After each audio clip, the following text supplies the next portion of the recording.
ನೀರು ತಗೊಂಡು ಬಂದಂತೆ. ಬುದ್ಧ ನೀರು ನೋಡಿ ಹೇಳ್ತಾನೆ, ಸ್ವಚ್ಛ ಆಗಿದೆಯಲ್ಲೋ, ಈಗ ದನ್ನ ರಾಡಿ ಅಂತೆ ನೀನು, ಏನ್ ತಮಾಷೆ ಮಾಡ್ಬಿಟ್ಟೆ ನೀನು, ಏನ್ ಮ್ಯಾಜಿಕ್ ಮಾಡಿದ್ಯಾ, ಚಮತ್ಕಾರ ಮಾಡಿದ್ಯಲ್ಲಪ್ಪ ನೀನು, ನೀರು ತಿಳಿಯಾಗಿದೆ ಅಂದಂತೆ.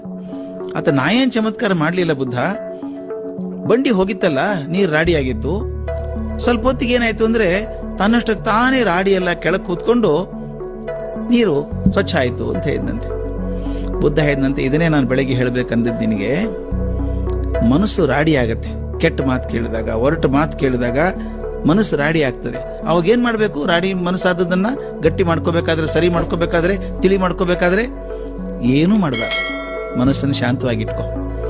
ಎಲ್ಲಿವರೆಗೂ ಮನಸ್ಸು ಶಾಂತವಾಗಿರ್ತದೋ ಅಲ್ಲಿವರೆಗೂ ಮನಸ್ಸಿನ ಕ್ಲೇಶದ, ಕೋಪದ, ತಾಪದ ರಾಡಿ ಮೇಲೆ ಬರೋಲ್ಲ. ಬರ್ಬೇಕಾದ್ರೆ ಒಂದೇ ಇರಬೇಕು, ಮನಸ್ಸನ್ನು ಶಾಂತವಾಗಿಟ್ಕೋ ಅಂತ. ಇದು ನಮ್ಮ ಗುಂಡಪ್ಪನವರು ಅದ್ಭುತವಾಗಿ ಹೇಳ್ತಾರೆ. ಕೊಳದ ಜಲ ನಿನ್ನ ಮನ, ಕೊಳದ ಜಲ ನಿನ್ನ ಮನ, ಲೋಗರದರೊಳಗಿಳಿಯೇ ತಳದ ಕಸ